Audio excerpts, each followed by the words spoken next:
تا حالا به این فکر کردی که اگه یه دامپزشک ایرانی باشی با همین مدرک ایرانت آیا واقعا میتونی توی آمریکا یا کانادا طبابت کنی؟ این یه ویدیوی انگیزشی یا رویایی نیستش. من میخوام توی این پلیلیست رو با خودم همراه بکنم و این مسیر رو به صورت واضح و با دیتیل بهت نشون بدم.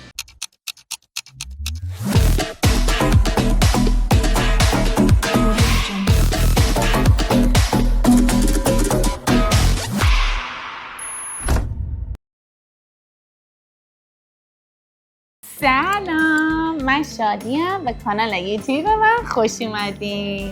من ورودی سال 85 دانشگاه تهرانم. بلافاصله بعد از فارغ التحصیلی وارد فیلد بالینی شدم و همزمان با اون رشته تخصصی دام کوچیک رو توی دانشگاه آزاد خوندم. ماحصل تمام این مسیر یه بچه 13 ساله به نام ایرانپت هستش و الان میخوایم با هم دیگه مسیر معادل سازی مدرک عمومی دامپزشکی رو برای آمریکا و کانادا براتون توضیح بدم. توی این پلیلیست به صورت کامل و جامع میخوام بهت بگم که اسم این مسیر چیه، چند مرحله داره، چیا باید بخونی، چه امتحانایی باید بدی، تقریبا چقدر باید هزینه کنی، با دیتیل چقدر باید خرج بکنی به دلار و یه سری نکاتی هستش که اگه بدونی وقت تلف نمیشه و تجربه واقعی رو در اختیارتون میذارم. اسم این مسیر برای آمریکا ECFVG هستش، زیر نظر AVMA. همین مسیر با یه تفاوتای کوچیکی که برات میگم برای کانادا اسمش NEB هستش،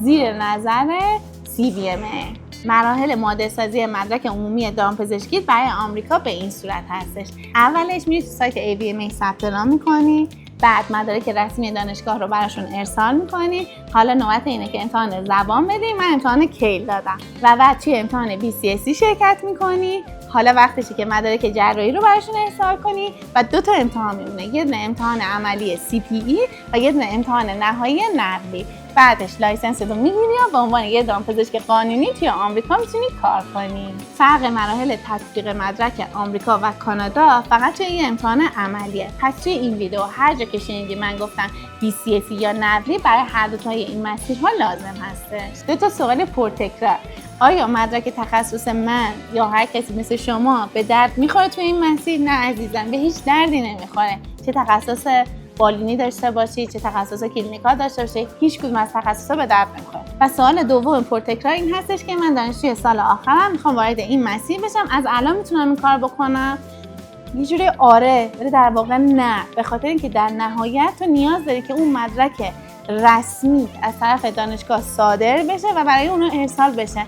پس تو اگر پسر باشی، سربازی نرفته باشی، این مدرک برای تو صادر نمیشه. تو اگه سال آخر دفاع نکرده باشی، تمام نشده باشی، مدرک رسمی نداری. پس در واقع یه جورایی میشه به شرطی که تو از قبل شروع کنی امتحان زبان تو بدی، BCSC تو بخونی تا وقتی که وارد پروسه شدی خیلی این مسیرها رو تندتر بری. یکی از چالش‌های بزرگ ما ایرانی‌ها ویزا کارت و دلار که همینجوری داره میره بالا.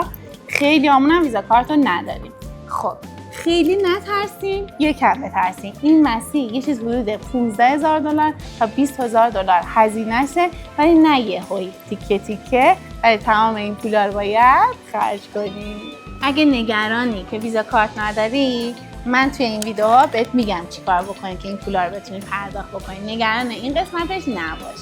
چرا دیدن این ویدیو مهمه؟ به خاطر اینکه موقعی که من وارد این مسیر شدم و این کارو می‌خواستم انجام بدم، واقعا هیچ کسی رو پیدا نکردم که این مسیر رو خودش رفته باشه و تجربه واقعیش رو در اختیار من قرار بده. سایتایی بودن که این کار می‌کردن یا توضیح داده بودن یا شرکتایی بودن که این کار رو انجام میدادن، ولی کسی رو پیدا نکردم که واقعا این مسیر رو رفته باشه و با دیتیل برام توضیح بده. پس در نتیجه تصمیم گرفتم که این ویدیوها رو بگیرم براتون و یک نقشه راه شفاف در اختیارتون بذارم. این ویدیو یه توضیحات خیلی کلی در مورد مسیر معادل سازی مدرک دامپزشکی برای آمریکا و کانادا بودش.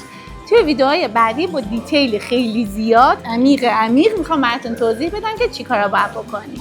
تو مرحله بعدی میخوایم بریم ثبت نام AVMA. اگر بشه عکس و فیلمم براتون میذارم و یه تجربه عجیبم رو از نوتاری آنلاین آمریکا براتون تعریف بکنم.